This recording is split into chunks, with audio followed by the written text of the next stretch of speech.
Sesuai prediksi Badan Meteorologi, Klimatologi, dan Geofisika, hingga Agustus 2023 diperkirakan wilayah Banjarmasin mengalami El Nino atau musim panas waya memasuki musim kemarau.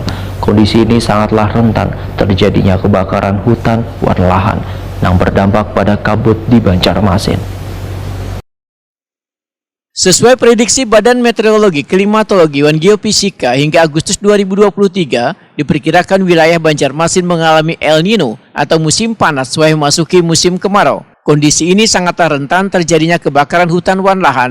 Akibat dari terjadinya kebakaran hutan dan lahan, maka berdampak pada kabut di Banjarmasin. Walaupun karena terlalu parah, namun warga diingatkan untuk memakai masker. Demikian diperkirakan Kepala Dinas Kesehatan Banjarmasin Dr. Muhammad Ramadan, Wayartakuni Prima TV besokan Jumat 7 Juli 2023. Menurut Muhammad Ramadan, memakai masker terjadi kabut asap sangatlah penting, khususnya bagi kekanakan. Lantaran kabut asap ini bisa menyebabkan penyakit infeksi saluran pernapasan akut yang sangat rentan menyerang kekanakan. Muhammad Ramadan meminta bagian pelayanan kesehatan di Puskesmas untuk mengantisipasi bila sewaktu-waktu kabut asap melanda Banjarmasin.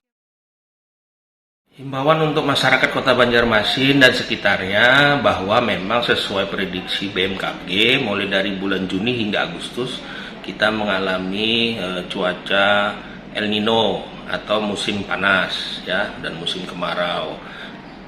Dalam hal menghadapi seandainya bisa terjadi nanti karhutlah, harapannya pakailah masker, kemudian banyaklah minum air putih atau minum vitamin, dan sering-sering mengusap wajah dengan air yang segar sehingga oksigennya semakin baik.